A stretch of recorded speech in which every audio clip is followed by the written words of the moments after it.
Okay, go ahead, See if you Bill. want to say what you're doing. Something interesting you can be, if I may. Put you on the spot, right? Hey, Bill. Okay. I'd like to call the September 15, 2025 meeting of the Michigan Complete Streets Committee to order. And I'd like to start by attendance and Tessie's Tess is still on vacation. still on vacation. Okay, thank you so much. Carla Douglas here. Hi, Carla. I'm here, William Chapman, Chair of the Committee. Jim Levy may join us He's gonna try. on Zoom. Catherine McCuson is here. Hi, Catherine. Brian Doherty is here. Hello, Brian. Brendan Kennedy, not here today. And Tommy Nietzsche is here. Hi, Tommy. And Maddie Hanna, our student representative, is here today. I mean, Nikki, right? Nikki, that's all right. Yeah. I called him Billy Chapman. Oh, okay. So almost forgive. So it's Nikki. It's not Nikki, correct. Nikki. Okay. Well, anyway, Tommy was appointed by the town board to a committee at our last meeting, and he joins Complete Streets. And so, why don't you just give us a word of introduction? Oh, I'm sure. I am a parent of 2 kids in the district, both of whom are now walking to school. Business owner in the district, with a lot of patrons who walk. Property owner, and someone who very much wanted to be involved in something that had roots or tentacles, I should say, into different parts of the things going on within the town, but that didn't require a time commitment that I couldn't honor. This one I can. So I spent a few hours yesterday with Chapman. He was not afraid to talk.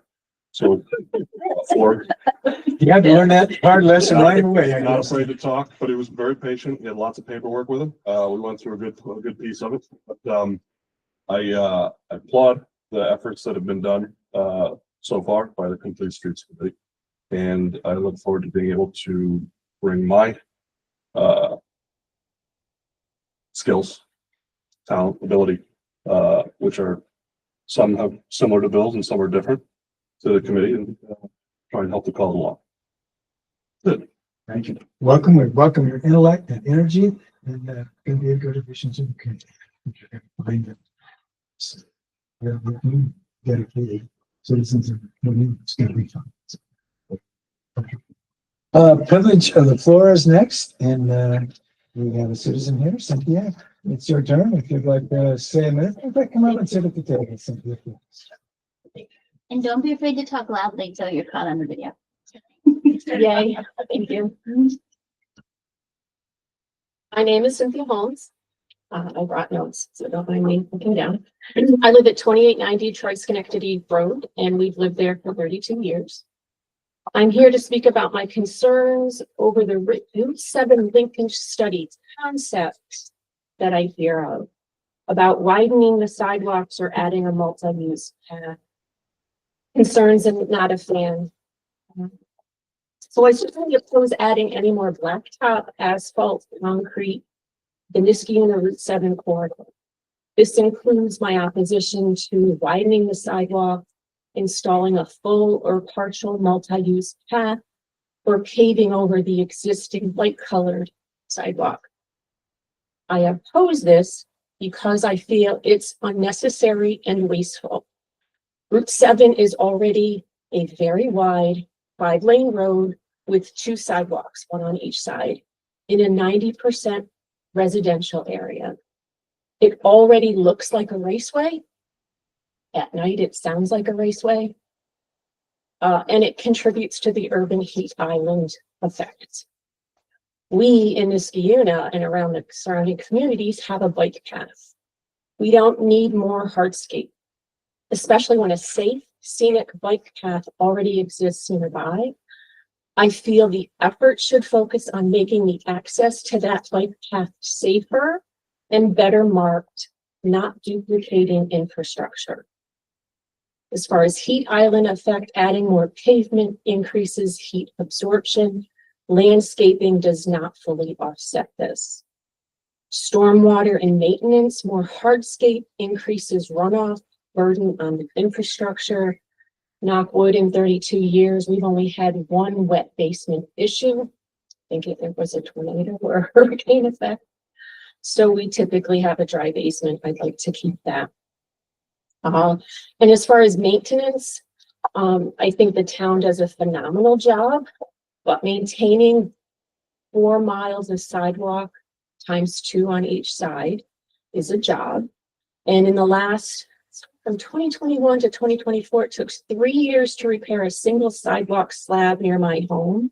I try to walk the neighborhood daily, and to get to that neighborhood, I walk 107.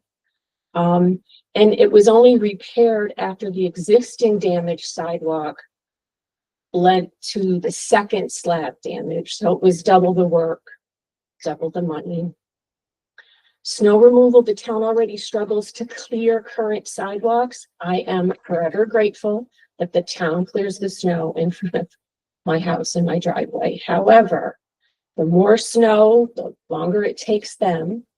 Doubling the area doubles the work and the cost.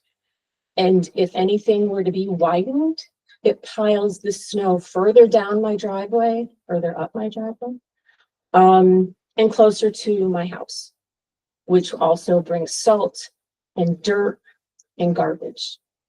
I pick up a lot of garbage in front of my house. I don't oppose that. I don't need it any closer to my doorstep. Loss of property. My property over the years, longer than I've been there, has already been impacted by past widening. Any further expansion would bring a path literally to my front door, harming my privacy, my property value. If you're interested, and I am going to wrap up shortly, I have 2, one looking west, one looking east. I did measurements. I put some stakes in the ground. If you're interested to see my perspective of where it would end up. Concerns with the multi-use path as far as safety, high-speed vehicles that I see, e-bikes, gas-powered bikes, golf carts, already use the current sidewalk recklessly. A multi-use path would only encourage more of this. Increased conflict points at intersections and driveways, dangerous transitions when the path ends, forcing users onto the road. Pedestrians, wheelchairs, fast cyclists don't mix well without wide, clearly marked path. The general rule of thumb that I believe DOT would follow on a national standard is 10 to 12 foot wide with a 10-foot buffer. I have 27 feet of property from the bottom of my porch step to the road. It's not a residential look because apparently multi-use paths need clear markings like a center line to manage opposing traffic and to reduce traffic conflict on a multi-use path. And that's not a neighborhood look. Buffer zones or dense vegetation barrier would be required, but they aren't feasible without impacting visibility from nearby homes, including mine. The wider the sidewalk, the wider the path, the closer the plantings would be to my home should you re-tree Route 7. So I oppose any tree plantings closer to my home or foundation or all the underground water, sewer, and my natural gas line that's out front as well. Bottom line, I oppose adding more hardscape, encouraging more bike pedestrian traffic on this hazardous high-speed road. The 2013 comprehensive plan did a summary that I believe was wrong because in writing, it suggests that the previous Route 7's improvements as far as widening and adding sidewalks reduced accidents. And sadly, the recent fatalities and accidents show otherwise. Connectivity options need to focus on improved access to the existing bike path instead of more hardscape. Make key crossings safer and better marked. That's where our investment should go. Thank you. Well, thank you. Will we get a forward of? You're welcome to have this. Oh, I mean, your comments. Oh, You're If welcome you want to to share, I have mean, we these. got notes. but I if you- put some of my notes. You're welcome to have this. Well, you can send it to us, but Oh, okay, sure. And that would be to, Me, Laura Robertson at misgina.org. It's actually L Robertson. very good. Yeah, Thank and it you. helps us with the minutes too. Okay, sure. And I even printed out a picture of the bike path. We have trails that go east-west, north-south, not always contiguous on a nice bike path in Skiuna, but Well, I thank you. needed to say that. Thank you for listening. Also, I did forget to introduce our town planner, Laura Robertson, and Trish Burgami, who works in the planning for Sweden, who introduces members there. Invaluable part of the community. Okay, privilege of the floor. Anyone else for privilege of the floor? And then, Okay, okay. Let's move on to the minutes. We have 3 sets, August 18, June 23, and May 12. And does anyone have a comment on any of the minutes that they want to find out? Yes, Let's go ahead. the June 23rd minutes have Laurel on line 54 again as Mister. And all the minutes have Maddie's name with an H on the end of her last name. So we've got to fix that. June 24, which line is that? 23rd line, which one? 54 for you to be 54. called Mister. 54, And 115, again, his name's on 113, 29. and I think it's also at the top. Okay, and the top. May 12th, same thing with Hannah's last name. And they, in line 35 and 56, it mentions webinar, but every place else in the minutes, it calls out the website. Okay, so So it's just the website for the Route 7 study. So wherever Maddie's name appears in there. Wherever it yeah, appears we in we there, can it's do gonna a search be, and find, yes. yeah. So we can replace it with a mix. Yeah, I got it. And it says this is the new business. Oh, that's the new business stuff. Okay. And then I have one, August 18. Line 111. Line 110 says 2025 goals approved. We actually approved those, I believe, in February. And it says, Ms. Robertson said they need to be finalized. They already have it. So I think that was actually that 220 adopted comes directly from the agenda. And then that probably is what I said because you and I were just gonna. But Plus, we're talking about the priority letters, not the goals. Priority letters do need to be finalized, but the goals then. We can go back and listen to the August meeting and just make sure if you want to defer that one. Yeah. Yeah. I do have a set of the goals. I feel like, if we voted on them, we approved the goals for 25, 26. yeah, so that and maybe what I said was wrong, but the minutes are a reflection of what Okay. I said. Okay. Yeah. Well, we'll take a look at it again. So it's Okay. line So 110. We'll just defer that one until next meeting, Oh, although we so, actually have a foil for those ones. well, if we fix the name corrections, Mr. Ness, kind of spelled the last name. yeah, if you guys. Yeah, so I mean, if you guys are comfortable, we'll just make sure that that's what was. Well, how about if I just move that we adopt the meetings with the editorial corrections we approved, Okay, and you can, and we'll go Listen, back and listen take to them. 111, 112. Yeah, Okay. we'll just check that one. with those amendments, I move the minutes for May 12, June 23, and August 18. Second amendment? Carla? Catherine, Okay. excuse me. Oh, Catherine, okay. So all in favor, hands up on 2 minutes? Okay, well said.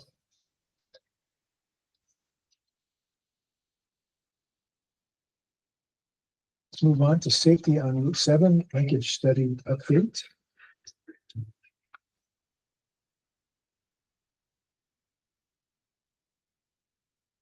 Has the engineering company had another meeting with members of our board, another? No, the Progress next, meeting. study advisory committee meeting, I think they're planning on early October, I believe. Okay, And they're planning to have a public outreach, open house where people can come and look at concept plans. Mid-November is what that target date is, and that's the 10%. I'll say that again, a public meeting mid-November. Mid-November they're shooting for, yeah. Okay. Where they're gonna have the concepts that they've been working on based on the public comment. They'll have them on storyboards at tables where people can come look at them and talk to them about them and what they think of, you know, the different concepts. So that's ideas that they have as what is input from the public. Yeah. That will be at the, Based on their existing conditions study that they did and the public comments that they received from and actually there's gonna be another survey on the concepts to see how people like the concepts too. when you say concepts, I mean, the engineering firm is going to put forward 7 or 8 ideas that they have for traffic calming and pedestrian safety on the way. One thing that we heard from Privilege of the Floor, about adding impervious, I've seen some of the concepts and none of them add impervious, just so that's out there. And what do we mean by that? We don't add impervious. What do you mean by The that? only reason that we could potentially make the sidewalks bigger is that right now the Route 7 driving lanes are oversized. They are 11, 12, and 13 feet in some places. And they're proposing to bring the driving lanes down to 11 feet. And so everything would be basically from the edge of the existing sidewalk in that changes. So it would be less impervious, even if you add more sidewalk and actually more green space between the sidewalk and the road, which would allow. So the road would have space to have a buffer between the road and the sidewalk? Is that Even right? more space, but because you actually pick up a lot of feet when you narrow those lanes. And you can even narrow the median a little too, so. But you said they would only narrow the road in certain spots, so it's not throughout that whole section, the study area? No, they looked at a road diet. There's only Okay. one section of the road that would be Sure. a road diet, Okay. and that just doesn't make sense, because you have 2 lanes. And then all of a sudden you'd be down to 1 lane and then you'd be back to 2 lanes. Yeah. So the only concept that I know of, well, there's 2. Well, really, the only one that we heard from the public, which was a request for looking at a road diet, they're not gonna bring a concept for a road diet. I think they will explain why the road diet doesn't work, but the narrowing of the lanes can occur throughout the corridor. They're Okay, oversized. throughout the whole- Yeah, those lanes are too wide. That's one of the reasons that they have a lot of speeding. Some of the times those lanes are like, you know, I mean, they're like the width of the lanes on the north way. They don't need to be that wide. There's still considering bike path or use path or. I mean, I think That they can impervious fit, or- but I know at the very beginning, we had said the people on Route 7 have had takings of their property multiple times and we're not interested in any more takings. Right. So everything we were doing was like from the side of the existing sidewalk inward. So just staying within that existing footprint, Yeah. but changing things within that footprint. Right, exactly. Would the middle turning lane now still stay part of the road? You know, they have concepts. I think you do need that separation because on Route 7, right now, some of the accidents are caused by lane departure. So they do want to still have a median and I don't think that we actually heard any requests to remove the median entirely. But I mean, I think a lot of things we're talking about is like curb medians, green space medians, trees in the median, like that kind of thing. No, would the medians just extend part of the way from the traffic lights where there's a pedestrian crossing just so many feet down the road on either side of the intersection, or would they be They go part of the whole road there. They're coming up with treatments to try and address the safety for the whole entire corridor. And just so everybody remembers, it's concept designs, right? So there's a number of different concepts, and then based on the public input, they would probably further refine the concept design. Put forward concepts, and so before DOT lets any contracts to do work, I mean, kind of what has to happen? In other words, the engineers propose some solutions, if you will, and public has input on those, and then there's, I mean, is DOT the final arbiters of what will be done on the road, and then they start looking at finding the money to do those? That really depends on the funding mechanism. So if it's like a locally sponsored project that the state is just saying okay to, then a lot of times the local community is the one that kind of carries the burden and, finalizes it. But it's a state road, they have to approve anything that gets done. right? Yes. State DOT. Yes. If the state decides to work it right into its budget, Well, that would be the hope, wouldn't it? that is one of the hopes, yes. There isn't any public hearing that I know of for state projects. Well, but isn't that all predicated on the linkage study where we look at safety things and I think it's, engineers propose things and there's discussions and then presumably there's some final decisions or DOT makes some decisions and then. it's important right now to have the public input on the Yeah. linkage study. Well, I guess I'm just trying to look down the road. I mean, there's a period where the public gets input, but at some point, someone has to make some decisions about, well, what are the safety features that we're going to try to do on Route 7 to minimize the auto accidents and other things. I think you have a great ability to look down the road, Bill, but right now, the linkage study is the planning study, and the idea is to get consensus on the concepts that we could then propose Yeah. to get DOT to approve or try to find funding. I think it just gets more complicated when you look, like, right now, I think the idea is to wrap up the study and get an Oh, yes. idea that everybody can really believe in and is okay with. Is a state road, is a state road, and state road. budget, so, I mean, helping the engineers and the public to identify some safety features that we think would make sense on the road. We're still doing that, but, I mean, before the state decides to spend $5 or $10 million fixing the road, bear in mind what they're gonna do when they start. I think the state has already had some input on the study. For instance, they said that you can't have a traffic light at, in front of Bellevue Hospital because the traffic doesn't warrant it. And I'm not too sure about pedestrians, but they're doing those traffic counts now on the side roads as well. So we'll see what comes out of that. So they're involved in this all along. It's not as if this is going to be a surprise to them. Exactly.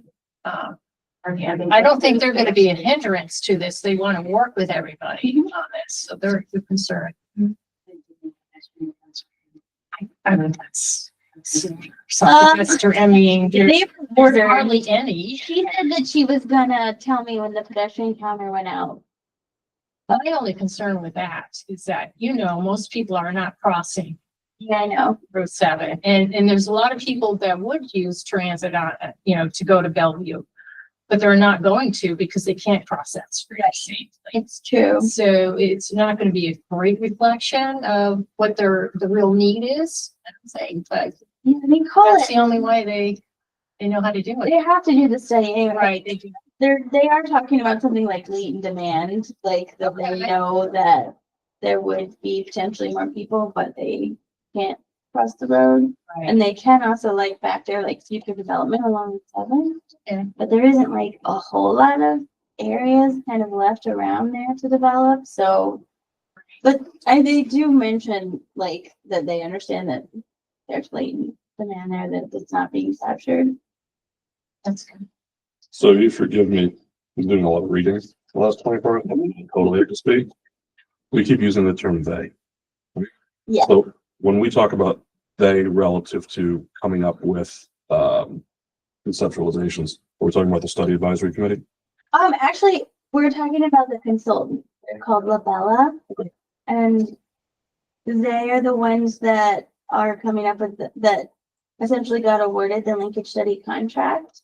And they're the ones that have designed the website and worked through the initial public outreach and will be doing the presentation and everything at the in-person public outreach that in mid-November, hopefully. They're an engineering firm. Yeah, Labella. They do reach out to DOT, and order those like counts, like, or ask for those counts. So like Labella has asked DOT for the pedestrian counts on the side. And Labella is aware that, you know, those numbers aren't going to be exactly what is right. So they're putting that in their study that that's not going to be a completely accurate picture of who could be served by the corridor if it became more pedestrian friendly. So then, who then is the study advisory committee? So the study advisory committee is, it's a group of like DOTs on it, Schenectady County's on it. There's a number of Complete Streets members, planning board members. I think they have 2 representatives from Bellevue Hospital that come. We tried to reach out to a couple of the churches or businesses on Route 7. There may even be a couple of just regular old Route 7 people on the study advisory committee. CDTA, Yep, the CDTA is on there. police department.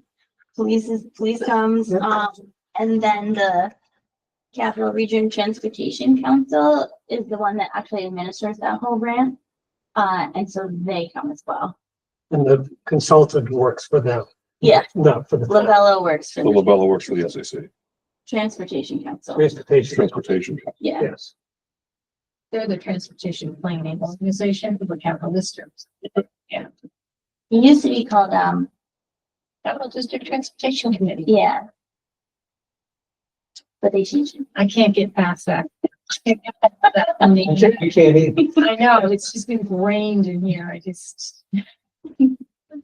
And the 4 members of Complete Streets are Brian, Captain Pearson, and Jim Lee. The advisory. Advisory council. 4 members. And as part of the grant, Complete Streets hours are used as our in-town in-kind match. So every month, Complete Streets goes over what's happening with the Ladies Grant and sort of gives a update of what's going on. And then, like, our board members did a lot of work, went door to door to get people to fill out the survey, reviews things before they go out, looks at the website, that kind of thing. Complete Streets Committee does do that. But the consultant is also administering the website. Yeah, The same people Lavella. doing the engineering are also communicating with the public at the same time and taking their feedback. Yes, they have both roles. It's like a unicorn. Engineer that's really good with the public. An engineer. And so I've displayed my skill.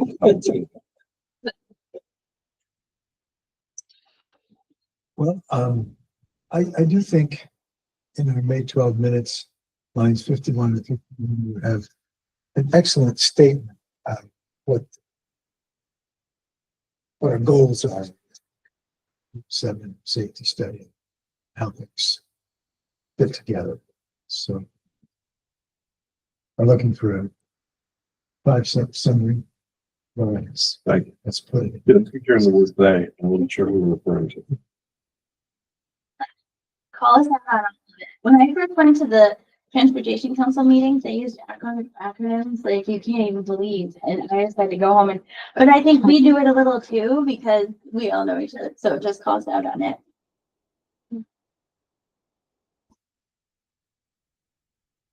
No idea what any of this talking about, any of the meetings. It's like, what are these? SWIP. Oh, you think it, no, it's not spelled the way you think. Earth, no. No. Sometimes it's the engineering firm. Sometimes they is the people sitting around the table. Sometimes they is the advisory committee. When Labella goes to DOT, does the, I want to say, the transportation council go with them? Yeah, they do. Okay, so it's set up through them, yes. Okay, all right. So it's not like the consultant is out roaming around doing all this stuff. Hmm. They're doing the engineering in the background, but it's going through different groups to get the organizations that they have to deal with. And the state DOT, they're not strangers to any of that, right? They've got people at the table. So Usually 3 or 4 linkage studies with the Transportation Council running it, and you get to call that. Yeah, so, because they're actually federal highway funded. Planning studies. So our last big push on the committee here was taking the surveys out and encouraging residents along Route 7 to fill it out. I hope you got a chance to. I did. Thank you for And asking. your husband too. So yes, I talked to my neighbors. I have babies. And we don't use our door. So I think like, I knew the survey was out. Thank you for adding a deadline, because I think that encourages participation. So I think like, the day before the deadline, I found the flyer. I'm like, so whoever did that, thank you. 'Cause I heard about the other end of Route 7 getting, it, but I hadn't seen them, so. I know communication can be a challenge. That's why I'm here, because a year ago, there was in the neighborhood meeting at the firehouse. I knew it was coming, but I didn't hear about it till after the fact. The comprehensive plan meeting. So Yeah. there was an email debacle. With the town email list. So I don't think I'll miss this one, but I didn't want to lose the opportunity since I knew them. Oh, yeah. And we'll put it on our website too, but coming to Complete Trace is a really good way to stay updated. Yes. So we did have a real push with members of the committee getting the survey and really up the number of respondents from 100 to about 350, 360. So that was just the thing. From folks on the committee or anything, is there any work that's in our corner that we need to be doing now to support the Route 7 safety study? Or we're I don't think so, because a lot of it was, it really isn't the consultants kind of like, because we did all of the help with the existing conditions and the survey, but they're really synthesizing all of that information into concepts. So when those concepts get released, obviously we can give them input on them too. And that'll be really important. will those be posted on Labella website or somewhere where anybody can see them? Yeah, Or- we'll post them on Labella's website. We'll also post them on the town website. And then they'll be there for people in person. They're gonna print them out on the board. Is this something I could take a picture of if there's something? That's Oh, thank you. sign it on. Autographs are always. Okay, anything else? Anybody else have another question or a comment on the? Okay, let's move over to sidewalk projects, Birchwood and Cornelius. So,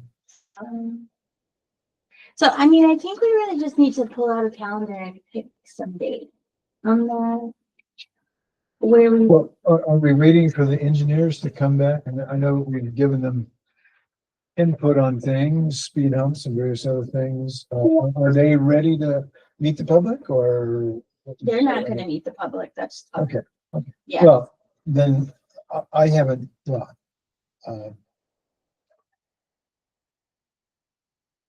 we talked about, for instance, on the other side of the crosswalk at Birchwood Elementary, there's a speed hump and we were like, well, shouldn't there be one in between Flag Road? And did they put that in or will they, or is that something that means?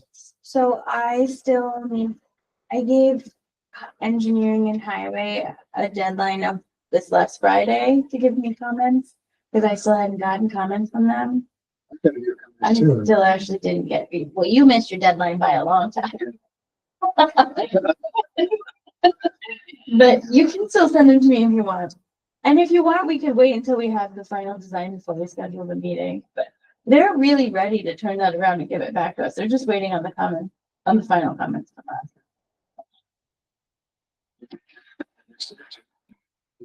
But one was the speed hump. And, certainly the neighbors are concerned about the trees and, I gave them.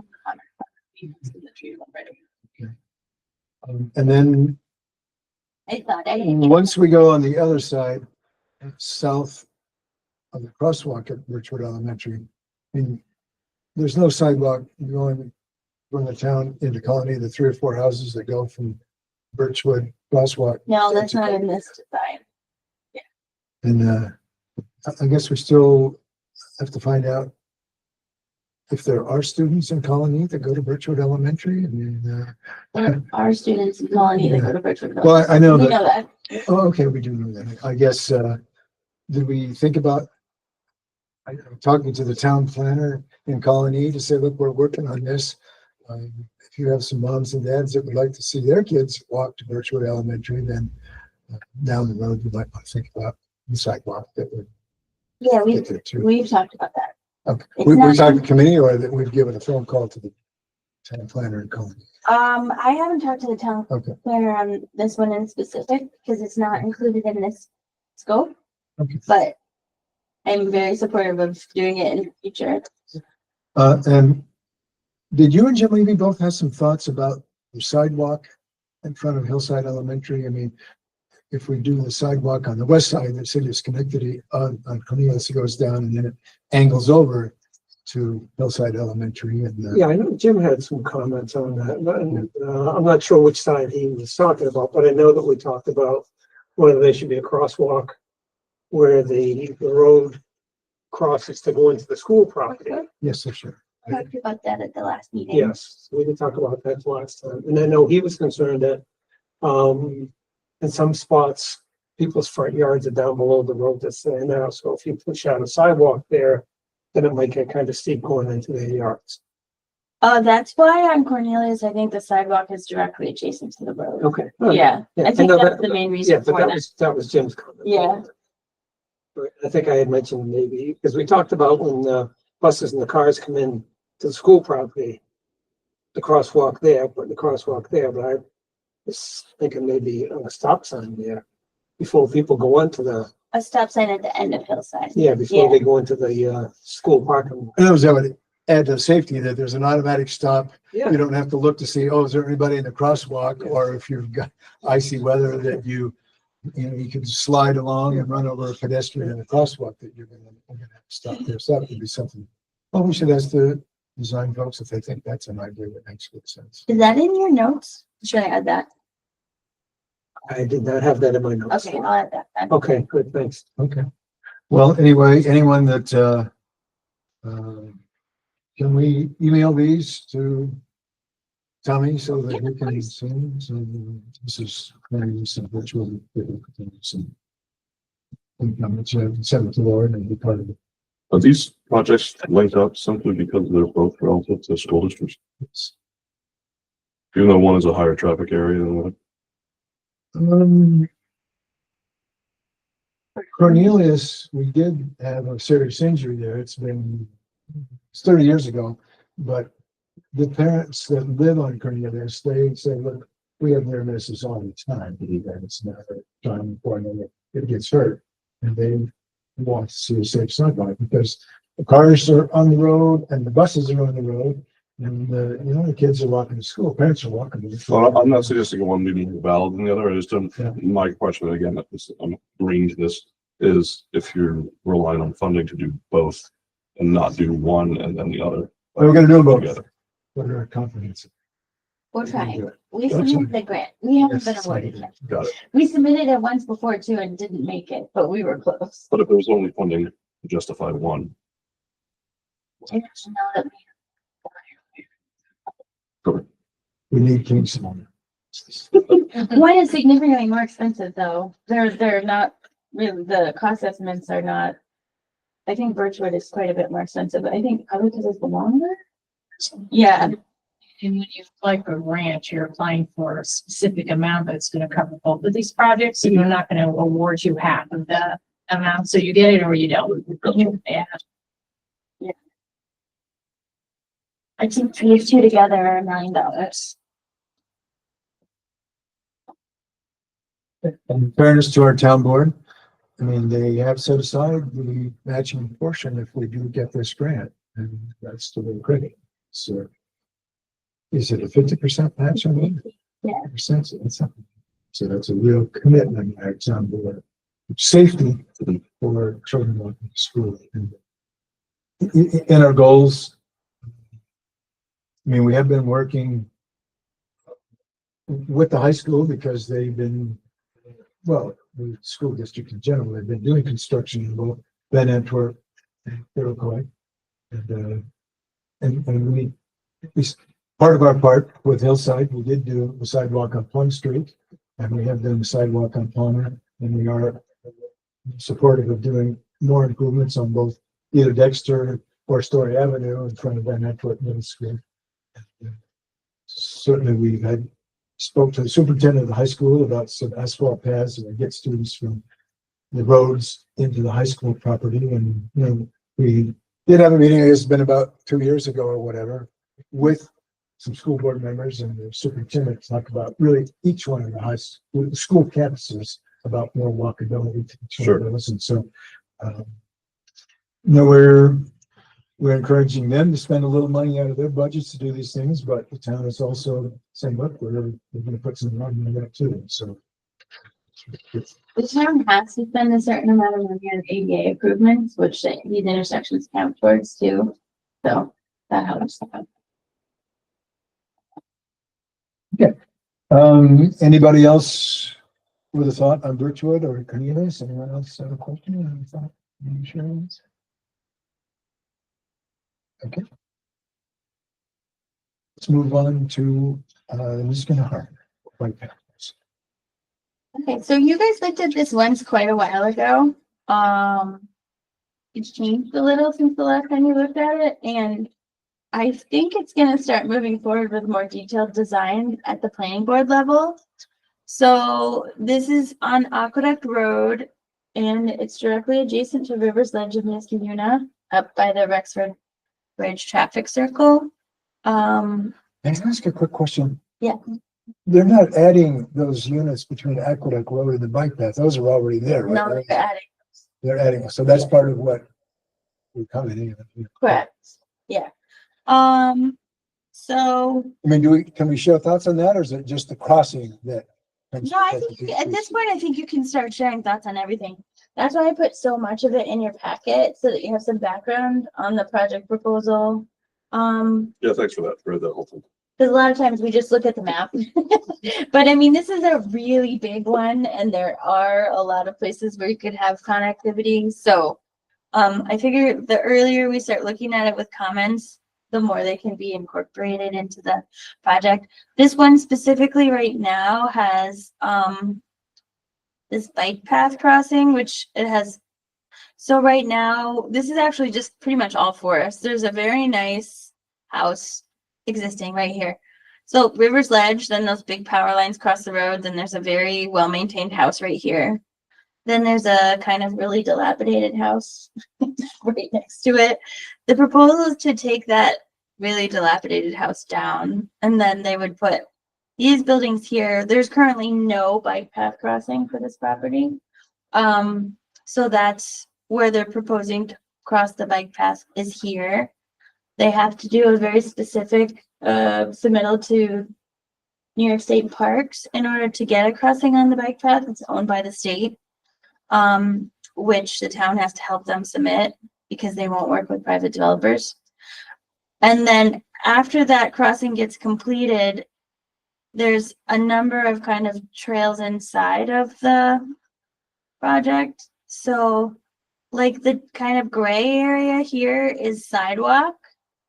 And then they also have kind of like a walking path that's connecting to the Mohawk Hudson Bike Hike Trail that goes all around and then comes back up on the top here. And then they So residents will be able to use that walking path to get from their apartment. residents. Like that, the residents. Yes, yeah. Rivers Ledge has a number of public connections that this one doesn't have as much. So one of the comments I have is that maybe these more public connections. But then the last thing is they do have a public parking lot here that has a path down to a proposed like kayak launch on the river.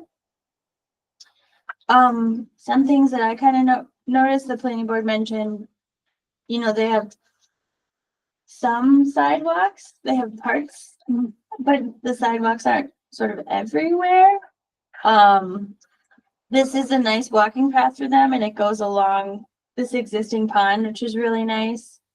And it goes, over here, and then it's following along the trails. River's Ledge has that. I don't know if you guys have been down to it, but River's Ledge has a public path that goes along the old canal bed. It hits right around here, and then it comes back up to the Mohawk Hudson Bike Hike Trail, and that's all public. We have easements for it. It's really, really nice. You can walk like a loop. So can I ask,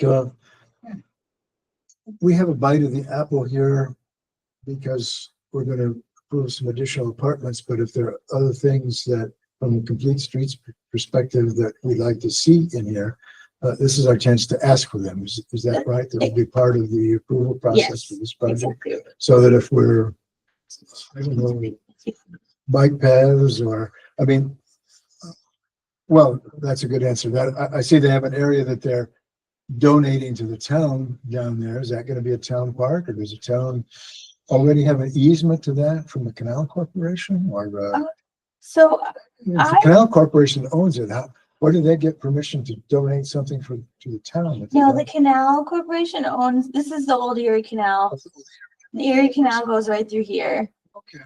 This is privately owned up here, and they're talking about conveying it to the town. And they talked about putting some like natural trails through that area.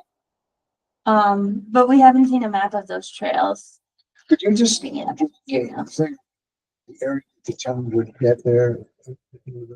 I'm just gonna see if I can bring it up on here. Hold on. Here.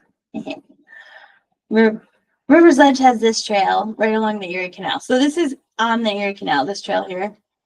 And it comes back up, and it comes back up here. So that's Canal Corp. Yeah, Properties. Canal Corps approved the trail on there. This big chunk of forest over here is what we're talking about now. Here's the new senior center building that they built. So the trail, this section of land is where they would put those new houses, and then they're gonna cross down here. This big black spot is that pond that's on the, and then the Erie Canal itself, it just keeps going like this. You can kind of see it. This is the old Erie Canal bed. This land up here, it's pretty low lying. It probably does flood sometimes. That's the land that they would be dedicating to the town. It's probably only suitable for trails. Now, would walkers have the opportunity to walk along the Erie Canal there, or on the bank next to the Erie Canal? So that, On there, so it may just, River's Ledge really didn't have any wetlands on their Erie Canal, so they were able, that was actually, I don't know if you guys remember, before River's Ledge made that trail through there, it was a trail. It had grass, and the town mowed it. And all the aqueduct stones were in piles along the trail. When you get over here, all of this gray is wetlands. So right now, they're not proposing to continue the trail along the aqueduct, which is, I think a little did we sad. lose the opportunity for that? Are they building on that? There are things you can do with wetlands. You can build boardwalks over them and things like that. That would be Just to grow plants and have birds and things. Right. So right now, they're keeping their trail up on the private property. See how close it is to these houses? That's gonna very much discourage anybody but the people who live there from walking on that trail, because you're so close to the houses. Well, where will the public walk if they want to walk from Yes. Aqueduct Park down to? The question. So I think that's a really important comment to come from Complete Streets right now, is that you have all of these amazing public path connections that are going in and out of this place that makes it very, that makes that development a real benefit to the public. This one, it has a kayak launch, which is, I think, important. So It does have that. That's to finish your comment today, right? If we Right. wanted to go and walk the property and You look can at walk it and make some suggestions. Absolutely. That's why I was late. I came. Would you mind going down there? Okay, so where they're proposing putting those 5 sets of townhouses?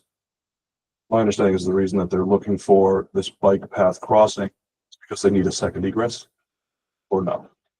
Right This now. would actually be their primary egress. Okay. Yeah, Why? because, Why would they have traffic drive through the entire community? I Just to know, cross a bike path to get into an area that's right along Aqueduct Road? When there's already an inlet from Aqueduct Road. It's not already an inlet from Aqueduct Road. On the drawing there is, right? Nope, So this is Aqueduct Road here, and if you, there you go, just past it. and Right this is there. where that existing houses are. Yeah, But in the drawing, there, they proposed that you turn in from Aqueduct Road right there. right here, yes. So But they can't get to this lower property without crossing the bike path here. sorry, who's saying The residents who live in. developer. Developer, yeah.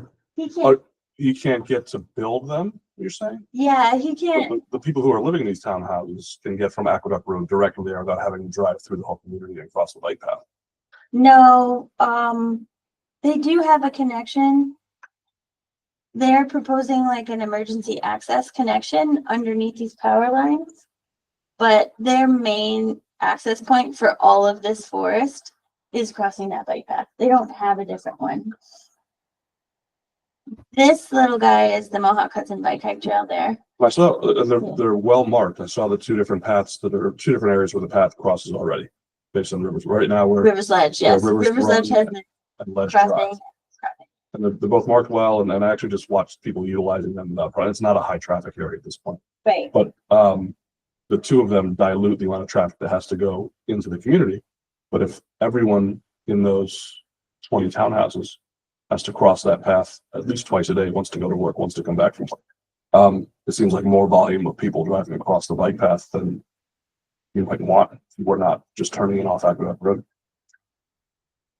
yeah. But they can't get to this forest without creating a new connection over here. Are you proposing that they would only use the emergency access connection from the existing building? Well, that's the planning, board, Right, obviously. yeah. But if it's a known quantity among bikers where that path crosses, and if there's a primary entrance to the community, if you will, Right. seems logical. To use one of the Rivers Ledge crossings instead of a new crossing, Right. then your main crossing would be here.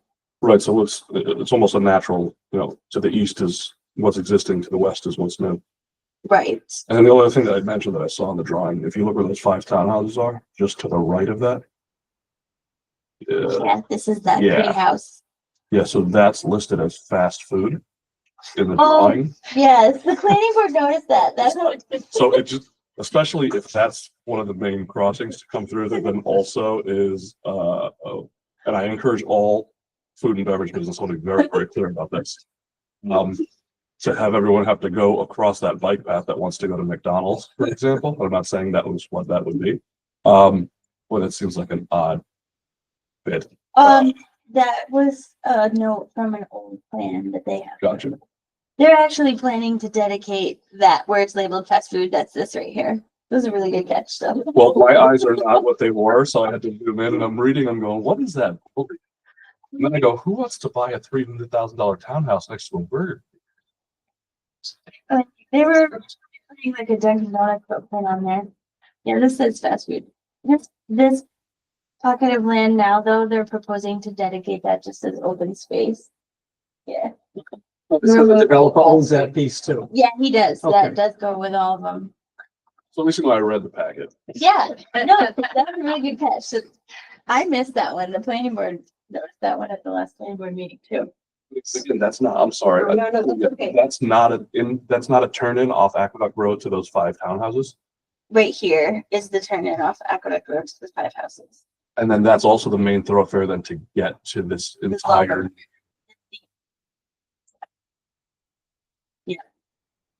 Rivers So Rivers Ledge has 2 primary accesses. If you move your cursor further down, you see where the curb cut, right? So straight down from there. Yeah.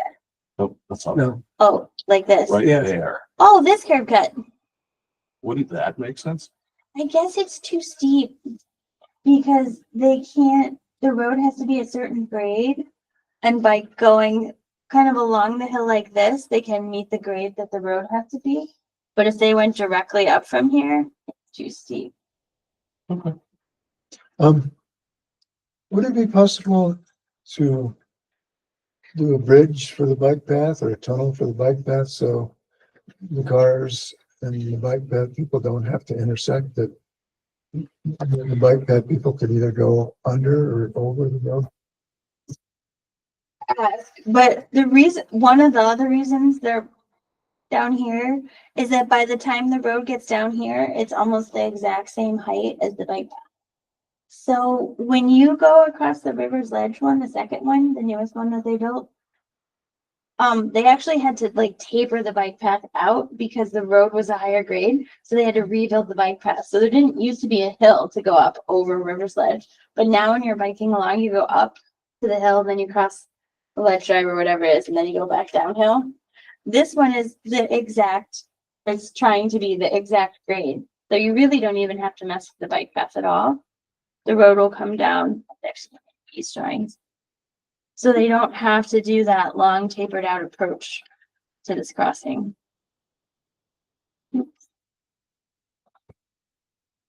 I was just trying to think, if all the traffic to get in there is gonna go across this, I mean, not that the bike path doesn't cross streets down in cities connected in other places, even Aqueduct Road's got a lot of traffic on it, and the bike path goes across there. But, I mean, Well, the River's Ledge ones, those two crossings, the cars have to stop. The bikeway does not have a stop sign. That's So traffic coming in and going out, they stop. And the cyclists just ride right through. and that's because that's a very specific. So that's a very specific requirement from the state because these are connections that are added after the fact and they pretty much hate them. And they really try really hard not to approve them at all. So that's why they make the cars stop and yield to the bike people because the bikes were there first.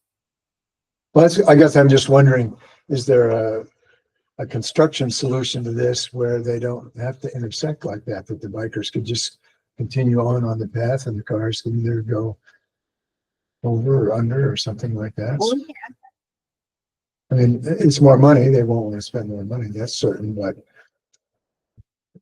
if it's not after the fact, at this point, it's still under construction. So You do have long-term maintenance costs that are associated with the bridges in the tunnel too. But Out of curiosity, Laura, do you know how the volume of new construction or how many people are gonna be living in the new construction versus the existing? yeah, so I think it was originally 260 units, but I think they got it down a little lower than that.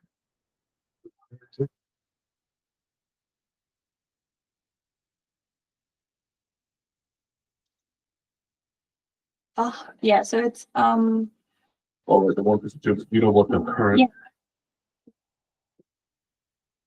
one that exists currently, I mean, oh, that's, is this bigger or small? this is a little bit bigger, but like 30 units. And there's been no issues thus far with That's, people crossing the bike path? you know, it would be my guess. I actually live pretty close to there, so I walk those River's Ledge crossings fairly often. And when I'm walking them, if there is a car, which is almost never, but I have seen like one or two, they do stop immediately and let you cross. But my guess is that when there aren't people, that might be more of like a rolling stop. But they're every time I've been there, no, they've actually been really good about stopping. But those people use the bike path a lot. Like there's actually way more people on the bike path near my house Great now amenity than to live there. River's Ledge is there. Yeah, they walk their dogs along the bike path and everything. So I think they are a little bit more sensitive about stopping because it's kind of like their infrastructure too. Yeah. Are they putting, post roads and buildings on wetlands? Like. it Some shows that of they're them. some- Yeah, some of them are. Are they state regulated? or- They just finished getting their wetland permit, so they're not state regulated. They're United States Army Corps of Engineers regulated. And the lighter ones are non-jurisdictional, so they're able to fill those. And the darker ones, they're not proposing to touch. So there are a lot of wetlands around that area. Yeah, it's gonna be very a wet. Yeah, it's definitely heavy year. very wet. It's a lot wetter than Rivers Ledge was. But Rivers Ledge was a junkyard. This is actually a forest, so yeah, But they're getting rid of a lot of. they are getting rid of a lot of Some wetlands. and some Well, wetlands. Sort of like a buffer, protective buffer of, like, pollutants going into the river. Yes. And, I don't know, keeping the river healthy, Yeah, then that's, I mean, maybe that's an argument for not pushing too hard for a trail along here, but this is, maybe you look at if you can have the trail skirt along and not bother the wetlands like up at the top, but you can see these are the contour lines. So this is really steep right here. Where the contour lines are super close together, it's very steep. Can you walk along there now, or do you have to walk through a lot of brush? There is, if you're biking along the bike path, and maybe you saw this time if you're out there, there is kind of like a four-wheeler trail that goes somewhere in here near the, after the power line. So you can actually get down into the forest and kind of see it. But it's, I think it's hard to kind of know where you are in relation to this project because it's huge. I mean, like, it's a huge project. You might be able to sight yourself a little bit when you're near the pond, because you can see this pond from the Mohawk and Bike Trail. I was trying to gauge the depth from Aqueduct Road to the bike path that you would be able to put townhouses in between there. And that's why I was trying to figure out the term. Yeah, it's pretty tight. Like you can get a sense of that space because of the building that they just built at Rivers Ledge. It's so close to Aqueduct Road. This is an even smaller amount of space because it tapers down. So you can get a sense of, these buildings are going to be much smaller scale though than the big building at Rivers Ledge. Now, and if you guys remember, is age restricted to 55 and over. It's meant to be for seniors, so. this one, or. No, the Rivers Ledge. Riverside? Yeah. I didn't. So it's not like you have a bunch of families there at all. It's- On that big building, no, because it's actually age restricted, but on the lower one, you know, everybody who builds in this unit says, well, this is gonna be for empty nesters or early, like, you know, Yeah. early, and, but Rivers Ledge has got lots of families with kids. So the demographics that they go for don't always work for this unit because people want to come to the schools. So you could expect that this would be a fair number of families. Yeah. Even though it's, this one too says empty nesters and early starters, but This, they said in the environmental impact statement that this is a 100-year floodplain. there is some 100-year floodplain. It's pretty much all down here though. They're not putting any of the buildings in the 100-year floodplain. Okay. Yeah, Okay. but yes. Okay. I think that this whole entire area over here is in the floodplain. Okay. So What's the calendar like on this? I mean, it's still got months and months. oh, right, so we could get comments by our next meeting, or we Yeah. need to get them to you in a couple of weeks, or, If- and do you want to have a complete streets response that we send to the planning board, or just comments that each one of us have that we share with you, or? If any of those is actually fine, it is very early. This is the first concept that they have really gotten. Oh, so the planning board hasn't chewed on this yet. The planning board looked at it and they were wondering why the sidewalks are so broken up and referred it to complete streets. But it is a concept plan still. So, I mean, you could certainly, like, I can print them out for you guys and you could mark comments on them or talk about how you'd like to see the connectivity. Because, like, the reason I bring that up, this one up, is because I think you only get one shot at this, right? Like, how is it going to connect into the past? Like, what do we want to see there? Like, can we make additional walking trails? Or do you have, you know, if you can't go through the wetlands, can you go around them? Something, I don't know. There's a lot there to be looking at the paths and the overall connections. Because one thing we talked about is you can't go all the way, but you know, even if someday you had even, you know, like to get some kind of a loop near the river, we don't have a lot of river connection in Niskuna for being surrounded on 3 sides. So this is an opportunity for, you know, river connection. They got the kayak launch, that's important, but you know, you can pull, I mean, you basically can pull this down all the way to the, you know, the casino. You can have that connectivity with the Mohawk Hudson Bike Hike Trail. This is the shooting range, so you can't pull it along the river all the way past the shooting range will stop it at some point.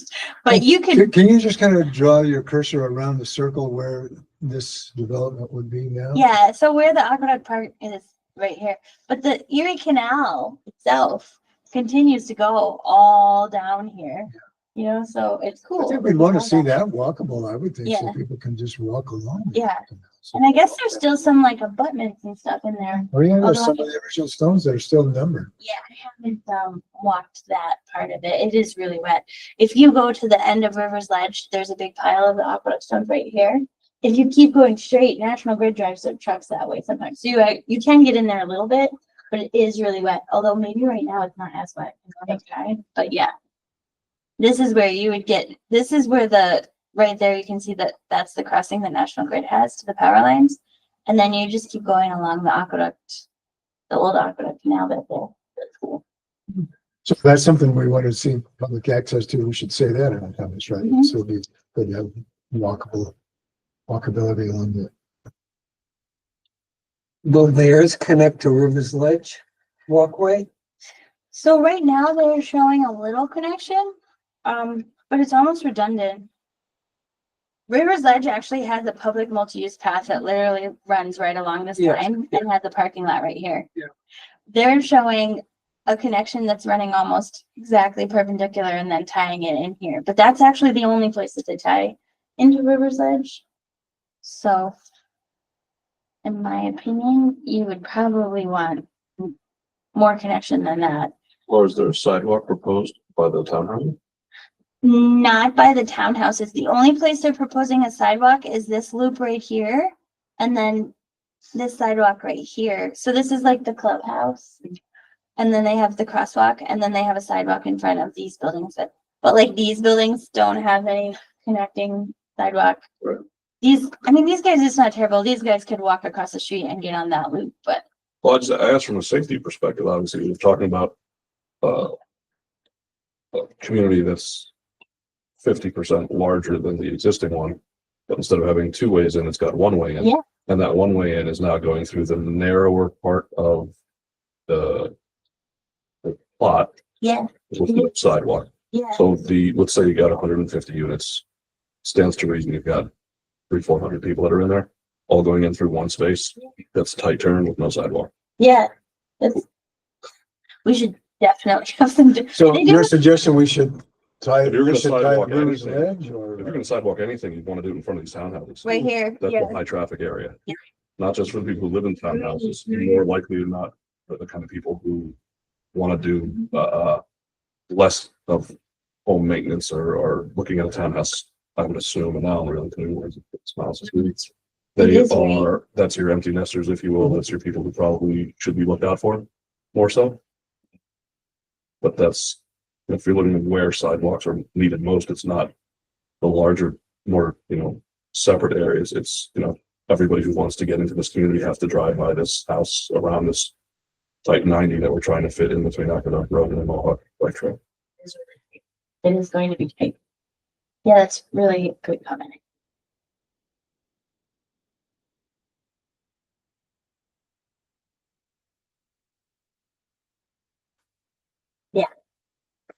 Are they giving any park money or green space to the town to meet their green space requirement on this? Those are Just a the, big- I think they're gonna, this little piece here and then that big piece to this part here, dedicating to the town. So the big piece is just wetland that the town would decide if it's just gonna be passive parkland Right, with trails, with trails. yeah. Are there proposed trails around it or through it or whatever, or is there any? I don't know, kind of natural high ground there to walk around or through. Somebody wanted to see birds or see wetland flowers. Yeah, like, look, I think they were talking like Rivers Edge has actually asphalt trails, which is nice for accessibility. But I think they were saying that the asphalt trails wouldn't work very well on this property. It'd be more natural trails. Want actual trails, or we just let it be passive wetland? That's the way it is. I guess that would be the town's call, right? In other words, Yeah. Conservation Advisory Council would never look at it and have an opinion on what would be best if they're just giving the area to the town. Yeah, the trails get people in the forest, but they obviously have maintenance costs over time too. So I've got, can there be a bridge or tunnel for the crossing? Maintain or increase public access to the Old Erie Canal bed. Sidewalks in front of houses to connect to the north community because it's the most traffic road. And then I did write the point that there's more units here with only one entrance, so more than double the cars at that crossing. So your point is another connection that goes over to Rivers Ledge from this property, or another in and out with cars? Or if you have two ways to get into a community with 100 units. Yeah. You would probably want at least a minimum of those same two for one that's got 100. I would think the fire department would insist on that, but Well, they do have the emergency access for the fire department to Rivers Edge, but that won't be cars driving. Yeah, that's this guy. That's what we're here for then. Yeah. I'm sorry, I'm trying to get my head. No, I think it's important. I actually hadn't thought of it that way, but it is really true. You're gonna have a lot more cars at that crossing than at the Rivers Edge crossing. also if you have older adults, you could have more ambulance traffic than some place too, so. I just imagine where you have more walkers. Yeah. That you also have more vehicles. Yeah. You want a minimum of at least some sidewalk or someplace, whether it's one side or other, for them to not have to share the road. Because those guys are gonna wanna go down to the nice amenities and the other on the north part of the community too. Yeah, they're not gonna want to walk to Aqueduct Road. No. But if you want to go to the trail or walk the Right. trail, then Yeah. yes, sidewalk would be. Yeah, that's important. Yep. I think that's a really good comment. This trail that goes along here does look cool. They have a trail that's kind of winding along the wetlands, winding along the road here. That trail looks cool. And that will probably be asphalt. So those can be our general comments for now, and then you guys wanna look at it more and walk the site more and have I think so. I think it should. I mean, it's a big deal. A lot of times you try to retrofit things, but now you got to bite of the apple while it's still in the design stage. I think we should get as much as we can. Yeah. Especially walkability and access to the green space, and really having the units be able to breathe with the cars and people that are there. So should we ask them to see if they, well, just try to stack out trails on the green space or have that conversation? Well, I think it would be nice if we could just go out there Yeah. one afternoon, the group, So, rather yeah. than sending a whole bunch of comments to you, all of us, different Did you do that? times. Just going out there. You know, we ask the developer to He'll Schools take you around. guys out. If you want to send me a couple of days that works for you guys, I'll send it to him and he'll meet you out there and show you some stuff.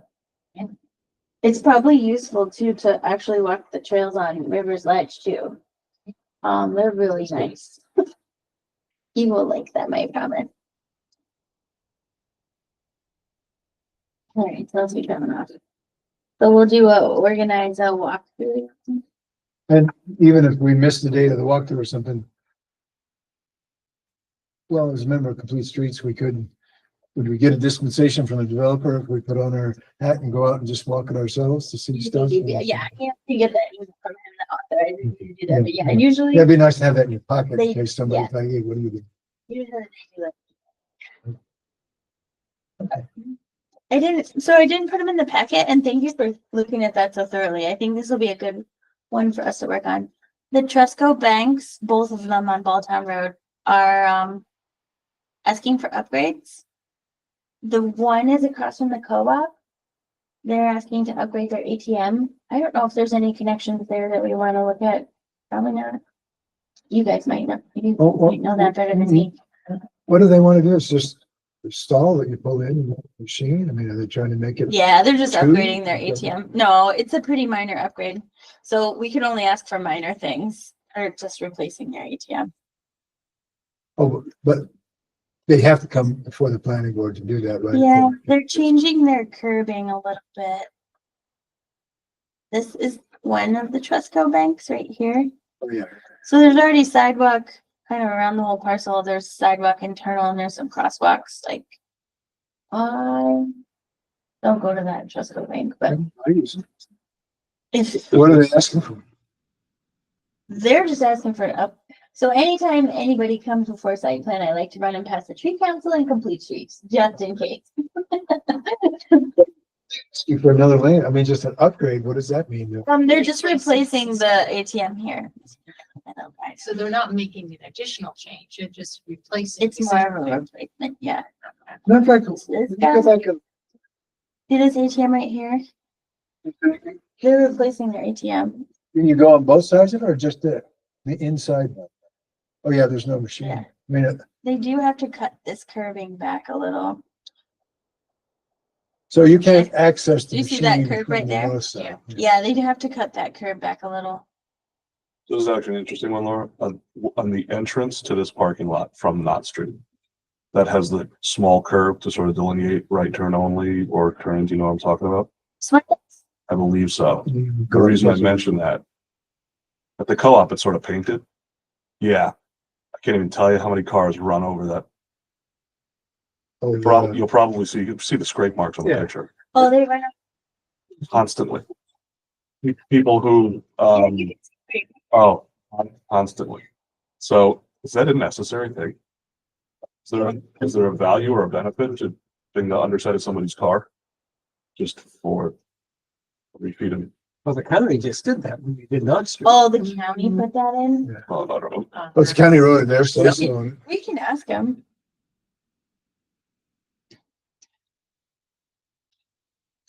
It is kind of a minor thing, but I hear it. Walking out of the co-op, I go, oh, Somebody hit that curve. somebody again. just didn't realize that that wasn't just painted on there. Or if it has to say, I wonder if I can put some breakaway thing that's. well, You're up. does it also stop left turns out of that, which they don't want to have happen? They're only right turns out of there. Right? Look across the street where they did co-op, they just painted one on. Yeah, Oh, no, that's concrete. Yes. They built that up. well, across the street. Yeah, I What mean, they did across the to street. Yeah, but that's a gap between the gas station and. Oh, right, there, yeah. There you go. It's just painted. That doesn't make quite the same noise in the bottom of your car. Oh, but people can turn left and right coming out of the co-op. But I think when you come out of the bank, they don't want you making that left turn. I think you want to make it right coming out. If you want to go the other way. Or even, If you're brave enough. Well, usually the traffic is stacked up in front of Balltown, so You really can't go. And even if somebody cuts you a break to get out the first lane, there's traffic coming the other way. So generally, I think people just go out the other end of that parking lot and make a right on Balltown or make a left on Balltown. so when it happens at that spot, it happens at the Dunkin' Donuts on Union Street. Dunkin' has Oh, when you pull out of Dunkin' Donuts on Union Street and, like McDonald's is over this way and the old Chem Cleaners is over this way. It has the same thing where either you have to go left or you have to go right, but there's a meeting in between. And it's almost comical. It's really not that funny. Often you just hear somebody just scrape over the top of that. We'll ask them, because maybe they can take it out, or maybe they could put, I don't know, a pole on there or something that's breakaway to help people see it. But You know, when we were looking at the co-op parking lot, I know that, was there ever any thought to having a connection to Via Del Mar from the co-op parking lot? Just looking at it. no, that was specifically opposed by the residents, so we didn't have one. Yeah. Okay, any other comments on that one? Yeah, And can then- you just run Street View down into that, down the driveway, and we'll see if there's a sign that prohibits the left turns?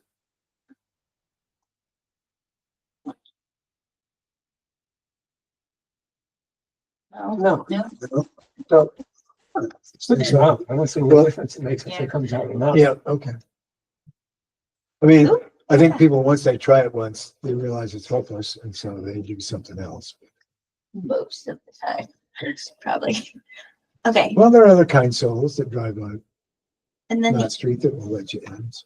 other Trustco Bank, I actually think we talked about this one already, that it's the place where there's a missing piece of sidewalk.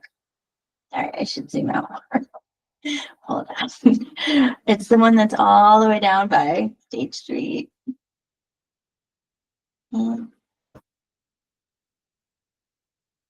Here. This guy. So Oh, yes, yeah. I think we talked about this when we were talking about Sweet Frog, but it was Yeah. offsite and so funny that Tresco then submitted a site plan application after. There's the sidewalk. It does not cross this median for some reason. Missing here. It looks like people are still walking this. and then You got some for a sidewalk. Yeah. Done. Right. Bus stop around there? Um, I think across the street, actually, there's one. Yeah. Yeah. the plus red line goes there. Yeah, north-south bus line on Belltown, that would be the speakers. Which they haven't proposed. No, they wouldn't, I mean, but we put it in nationally. We did have bus service that went north and south. of Belltown. It's fine on this side as far as I know. Oh, so this is our opportunity to ask Tresco to do that. So it's completely fine on this side. It's just the Belltown Road side. For some reason, the sidewalk just stops. Okay, Yep. so that's all I have from planning board. Oh, Right. okay.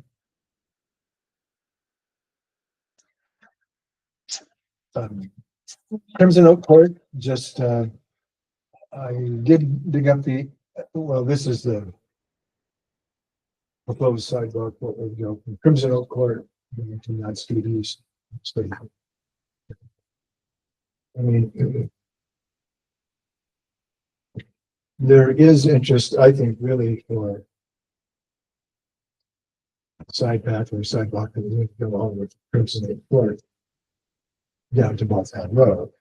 And so you skip the first installment here, but there are other folks that live on Van Antwerp Road that we have the condos or whatever's going to be built behind the CVS.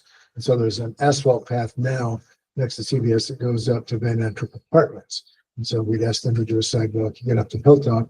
We mentioned asking for a pushback crosswalk to get across Hilltop, or else another one of the streets that are along Van Antwerp. It could be Heartland. Could be Heartland, yes. But then once you get all the way to the Van Antwerp Apartments, you know, you'd like to be able to loop all the way around to get up to Knott Street East with a side path. So people that either worked at GE or Capital that want to bike, you know, would be able to go from, say, Upper Union all the way up on it. Same for students at Van Antwerp Middle School would be able to come back that way. So, but Paul Sheldon, County Director of Public Works, said his opinion was that the right of way on Van Antwerp, which is just over, is 49 feet. So if you've got a 12 or 13 foot roadway space, then hopefully you've got 12 feet on either side of the road. But we're not sure about that.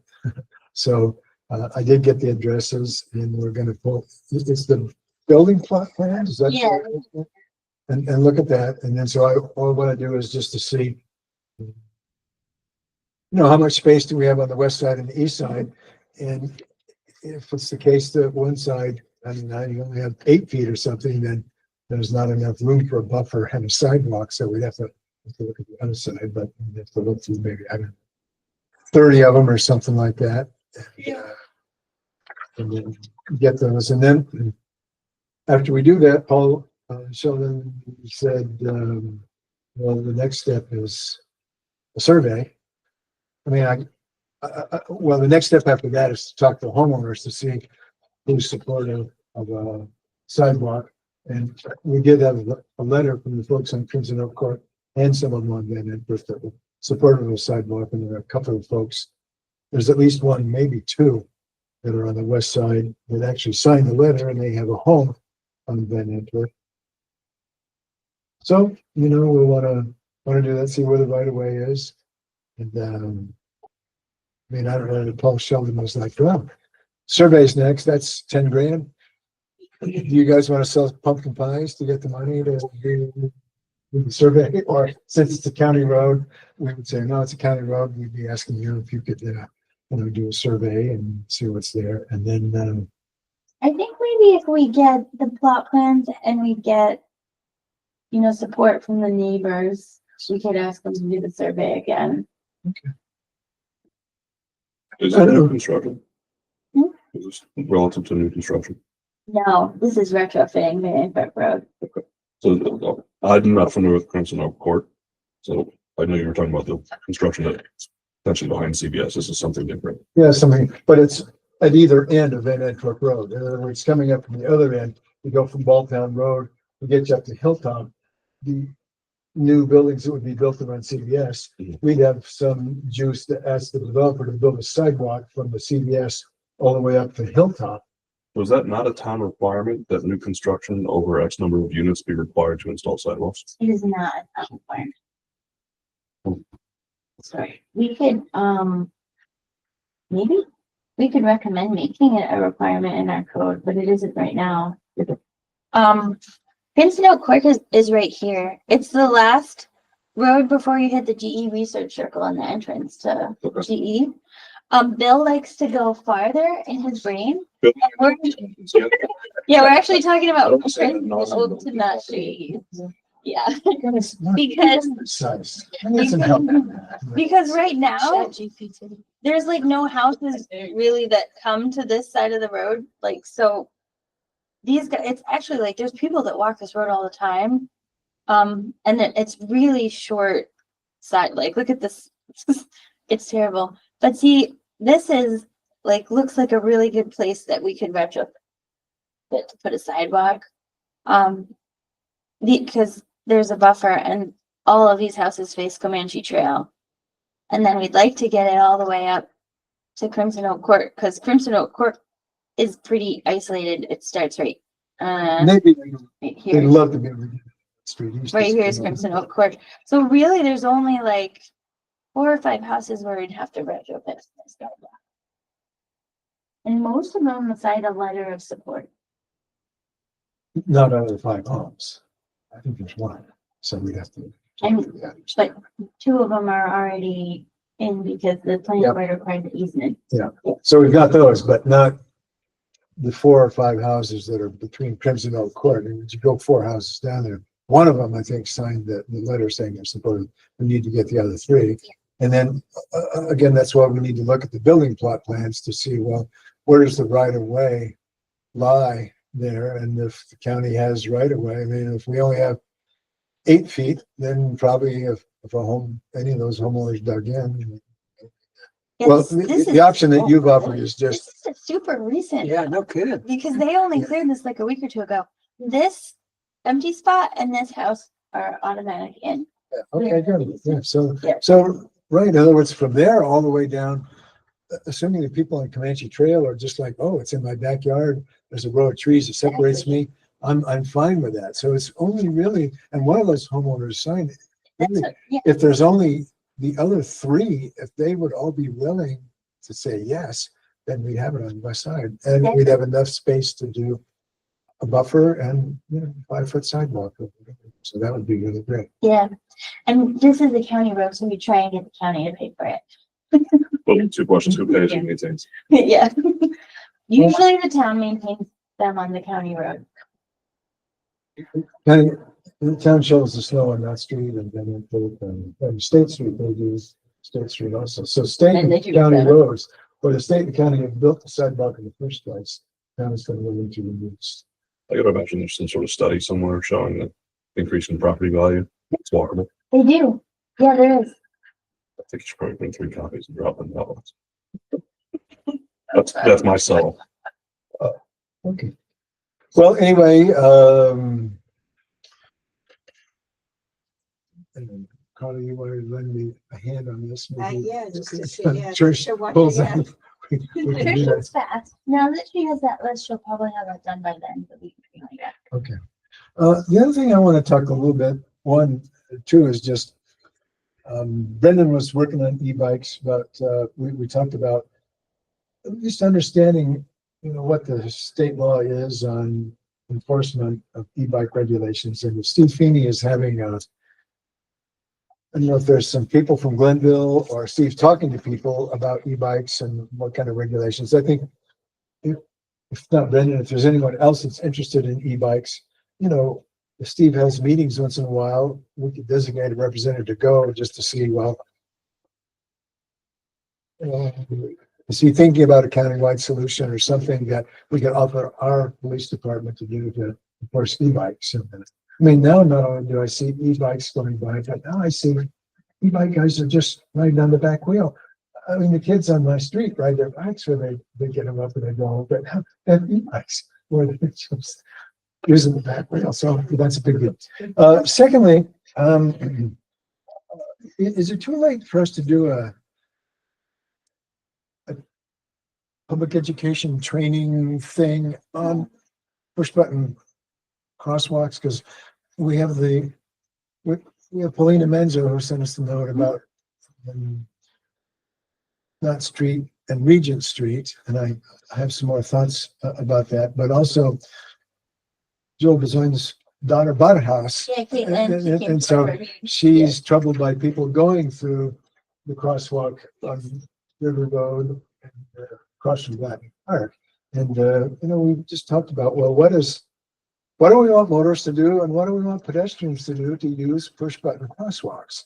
And I'd like to do some kind of a public education thing where, I don't know, at a co-op that we've got a flyer or a card or something, we encourage people to stop. And so motorists, please be aware that there's a push button crosswalk. If you see it blinking, plan on stopping. And I also, don't think that would ever be too late because people use those year round. So you can Yes. do that training yeah. and outreach really anytime. If there's a flyer out there though, that could go to people, I mean, sometimes the MPL, Capital District Transportation, may have access to flyers on those type of, Yeah, they probably do. Like we want to create a new one. right, you wouldn't want to create, because if they have one, we Yeah. could use that. Well, we've heard of looking into it. As a matter of fact, we have our town newsletter that goes around. So even if we could get a half a page in the There you newsletter, go. mail it to everybody in town. And then if the MPO's got it, and then also it's just, if you stand around Regent and Knott Street or go out to River Road or in front of the co-op or something. So we wear our complete streets, hats and vests, and, we do a public education thing or whatever. I mean, I'd like to do something like that. You were talking about signage too, additional signage. Do they do that Yeah. kind of thing? They put more signage up like morning. Yeah, well, I had a little bit of discussion with the county on that, but It depends on the sight lines because all of that signage stuff has to be like warranted. So the Kelts Farm one and the St. Joseph's one, they both have advanced warning. They have 2 sets of lights because of their sight lines. Okay. But not all of them have that because if their sight lines are pretty wide open, then they only do one. see, I'm a little concerned about the one on Knott and Regent Oh Street. yeah, that one I don't. think Because, it's 2 sets. It doesn't, and well, Peter Knudsen said, well, he was a little concerned about sign fatigue, but the rest of the stopwalks, they've got a block away, a warning sign about a crosswalk. He says there's a lot of signage now on Knott Street. And so a couple of things I plan to do is one is just to ask the county. I mean, right now, in my experience, when you're going westbound, you're midway between Valencia. You don't see the signs. It's a half a block away before you see it. And so even if somebody's got it going as a motorist, and that's what Paulina Manzo, if I remember, is saying, people are not stopping. And motorists are saying, I never saw the sign, because going this way, one is hidden by the power pole on the left, and then it's got tree branches growing over. So I have to ask the county if they'll trim the trees back. And same with the other way. There's not enough notice. You're coming the other way and you just don't see it. It's half a block away. So you don't get 3 blocks. You see it, you get a short space.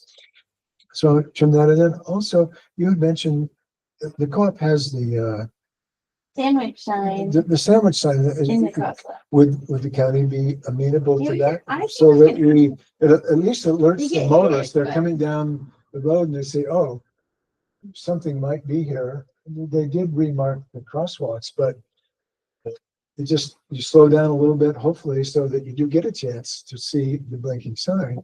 And, I mean, I'm slightly worried that, we've got students crossing, and then we also did the study where we did count some students going across there. That's a busy intersection. Right. So, we want people to, to stop at the blinking lights. And we also, well, just to follow, that's writing the county to do something like that, but our public education would be.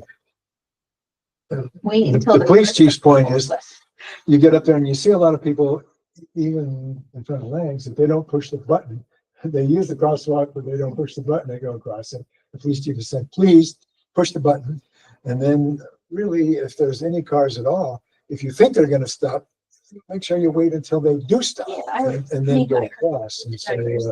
so we need to do that. But I guess I feel like we should look at the MPO and look at whatever's out there and just decide what kind of a training section that we could do, especially if we put it on the books, if it's another education thing that we. Yeah, it would be our demonstration project for this year. Safety push mandates. That a lot of high schoolers go through a neighborhood over to like that. And don't. Oh, Orchard Park. Yeah, they do. Yeah. Yeah. And then they cross at St. Joseph's. Button also right there. Cars won't stop at all. St. Joseph's? Yeah, you'll just be sitting there hitting the button and no one's stopping. Yeah, we talked about putting the sandwich sign at that one too. I think the issue is that the cars hit the sandwich sign. That's But okay, we can knock down a lot of maybe, signs. like having that sort of vertical, huh? So Yes. heavier and. Yeah, heavier and harder. But it does actually, I mean, it does get hit, but you can just put it back up again. It does slow cars down a lot because there's something in there. I mean, it fits within the yellow lines, but there's something they feel like in their driving lane. So they do slow down when you put those sandwich signs out. we But have that's to- good input, Matt. As a matter of fact, if other students, I mean, even if they're willing to, for a month to say, look, I stopped and I pushed the button and the cars didn't stop. That's something that we can give to the police chief to say, look, they're not yielding to a pedestrian and a pedestrian right away. And, I mean, I don't know. They have to be in the crosswalk in order for the cars. So 2 steps in the crosswalk and the cars don't stop, that's a violation. Exactly. So, but.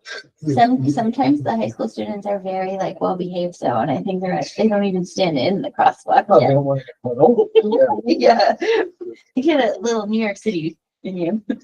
I use the River Road one a lot. I've had a lot of success with it. I mean, people sometimes are just going so fast that they don't slow down. I usually wait for strategic time to press it too, so they see me and then Yeah. wait a little bit. Well, I try to be courteous even when I'm in front of the co-op. I mean, I look and if I see bunches of cars coming, I try to let them go and then, okay, there's one way down. So then I push the button and figure it gives them ample time to see me and stop and walk across. But Yeah, I think we could do a training public thing for them. okay. So maybe we should look for what this transportation council has for guidance. Yeah. Reach out to the county to see if they would allow the sandwich signs and then maybe think of like a weekend date where we could maybe say, I don't know, meet us at some of the, I mean, cause remember we did that light at our last public demonstration where we did that loop and we did kind of train them on the Yeah. push button. So Yeah, no, it's a great training loop. That's something we could do every year. we could do the just to training get loop again. new. But, this is something that we have both a citizen out that lives in the Kelts property homes that's complaining and people don't stop. And Maddie, a member of our committee, telling us, another member of our committee, former member Paulina, is telling us. And I just encourage people to, on your way home or wherever, just to drive that street and you know it's at Regent, the push button is called, just ask yourself, when do I get to see this sign? If the line was blinking, do I have adequate notice to slow my car all the way down so a pedestrian could cross? And, Well, we have, we have a number, the one by my house is on Aqueduct Road. There are a number of them, so. yeah, By the way, the sign in Aqueduct Road, which I noticed today when I was going over to River's Edge, tree is covering the sign. Oh, the crosswalk thing? Yeah. Well, there's another we one. should tell the county about. the both county of should them. be really all of them. I mean, Upper Union, Knott Street, Van Antwerp Road, Goes to the traffic circle, yeah. I think cars do, that one has been there for a long time. yeah, they're now. getting better. They really I are think getting better. They're Yeah. actually much better at that one than some of the newer ones. It's like they're more used to it or something. I think the more we get, the more used to. Yes. Yeah. It's just gonna- And that's just part of the education that, well, you see, oh, crosswalk. And in Massachusetts, generally speaking, drivers are pretty good about it because they've had it for many years. So they're good at stuff. Now, the one by Kelts Farms there. When you're coming from Rosendale along River Road there are so many signs, the speed limit drops to 30, but you can't really see that 30-mile-an-hour sign because of all the crosswalk signs.